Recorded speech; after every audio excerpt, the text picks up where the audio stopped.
오늘 본문은 북이스라엘의 왕이 된 예후에 대한 말씀입니다. 하나님께서 선지자 엘리야에게 예언하신 말씀처럼 예후가 북이스라엘의 왕으로 기름 부음을 받고 아합의 가문에 대한 심판의 때가 도래하였습니다.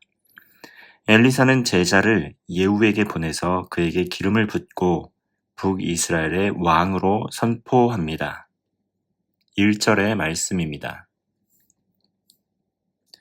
선지자 엘리사가 선지자의 제자 중 하나를 불러 이르되 너는 허리를 동이고 이 기름병을 손에 가지고 길앗 라못으로 가라. 엘리사가 제자 중 하나를 불러서 기름병을 가지고 길앗 라못으로 가라고 지시를 합니다. 하나님의 예언의 말씀이 성취되는 때가 가까워진 것입니다. 앞서 열왕기상 19장 16절과 17절 말씀을 보면 하나님께서 엘리야에게 예언하신 말씀이 나옵니다. 이처럼 하나님께서는 예후에게 기름을 부으시고 또 왕으로 세움받고 또 엘리사에게 기름을 부어 선지자로 세워 주십니다. 여기서 기름을 붓는다는 것, 그것은 거룩한 존재로 하나님의 영광을 위하여 쓰임을 받는 것을 의미합니다. 하나님의 특별한 소유로 구별하다. 것을 의미합니다. 하나님의 영적 권위를 부여받는다는 것을 의미합니다. 구약 시대 때에 특별히 제사장과 선지자와 또 왕으로 세움을 받을 때 기름을 부었습니다. 3절의 말씀입니다. 기름병을 가지고 그의 머리에 부으며 이르기를 여호와의 말씀이 내가 내게 기름을 부어 이스라엘 왕으로 삼노라 하셨느니라 하고 곧 문을 열고 도망하되 지체하지 말지니라 하니. 여기에서 기름 부음 받은 자라는 뜻의 이 메시아 또 신약에서 또 그리스도라는 말이 생겨난 것입니다. 신약에서 기름 부음을 받는다는 것, 그것은 성령님의 임재하심 또 성령님의 내주하심을 상징하는 말씀입니다.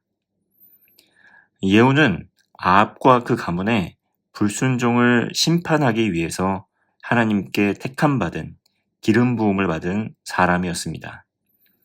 예후를 통해서 이 아합 가문은 드디어 심판을 받게 됩니다.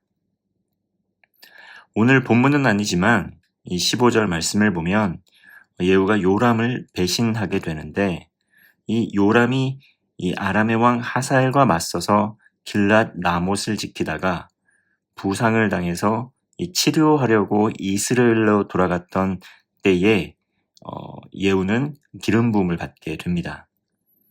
전장에는 예후와 또 그를 따르는 장군 또 군대만이 남아 있었는데 예후가 하나님의 택함을 받아 또 기름 부음을 받았다라는 사실을 알리게 되자 그들은 모두 예후를 지지하게 됩니다.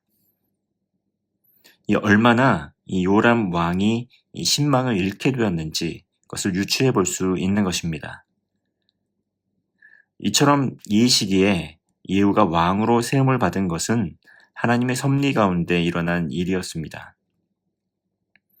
예후는 아합 때부터 아하시아와 요람의 때까지 왕들을 보좌하였는데 그만큼 예후가 아합 왕조의 충성스러운 신하였음을 의미합니다. 그러나 너무나 또 역설적이게도 하나님께 불순종하고 우상 숭배의 길을 걸어갔던 아합 왕조는 믿었던 충성스러운 부하에게 배신을 당해서 철저하게 심판을 받게 됩니다. 이것이 그저 우연히 일어난 사건이 아니었고 하나님의 섭리 가운데 일어난 일이었습니다. 하나님께서는 아합 왕조의 죄에 대해서 단번에 심판한 것은 아니었습니다. 그럼에도 불구하고 하나님께서 그들의 죄를 용납하지 않으시고 하나님께서는 끝까지 회개하지 않는 불의한 일을 행하였던 아합 왕조의 번영을 용납하지 않으셨습니다. 결국 그들은 회개하지 않음으로 말미암아 결국 하나님의 철저한 심판을 받게 된 것입니다. 이처럼 믿음의 다음 세대들에게 우리는 무엇을 유산으로 물려주어야 합니까? 믿음의 다음 세대들에게 우리는 올바른 믿음의 본을 보이고 또 바른 믿음의 유산을 물려주는 것은 매우 귀중한 일입니다. 하나님께서 우리에게 맡겨주신 귀중한 사명이 있습니다. 그것은 무엇입니까? 이 복음을 증거하면서 하나님의 나라를 이루어가는 것입니다. 가정에서 하나님의 나라를 이루어가고 또 교회에서 하나님의 나라를 이루어가고 또 직장에서, 일터에서, 생업의 현장에서, 학교에서 그리고 우리가 있는 거하는 또 세계 열방 가운데에서 하나님의 나라를 이루어가는 것입니다. 하나님께서는 우리가 단순히 먹고 마시고 또 즐기고 또 명예를 쌓거나 또 강력한 권력을 잡는 것을 추구하는 것을 바라는 것이 아닙니다. 하나님께서 우리에게 먹을 것, 입을 것, 마실 것, 또 때로는 명예를 주시고 또 때로는 권력을 위임하시는 것은 하나님 나라의 거룩한 사명을 감당하는 데 사용되도록 하기 위해서입니다. 우리에게는 하나님께서 주신 사명을 따라서 하나님의 나라를 이루어 가야 할 사명이 있습니다. 그 과정에서 겪게 되는 이 세대를 주도하는 어둠의 영, 또 이 유혹과 속임수를 잘 분별하고 이겨내야 합니다. 그것을 위해 우리는 날마다 진리의 말씀을 붙들고 또 기도하면서 믿음의 가정을 세워 나아가야 한다는 것입니다. 추석 명절을 맞이해서 우리는 가족 간의 만남을 통해 어떠한 교제를 나누었습니까? 자칫 우리가 세상적인 또 성취를 자랑하거나 또 세상적인 성취를 기뻐하진 않았습니까? 그리고 우리는 무엇 때문에 슬퍼하였습니까?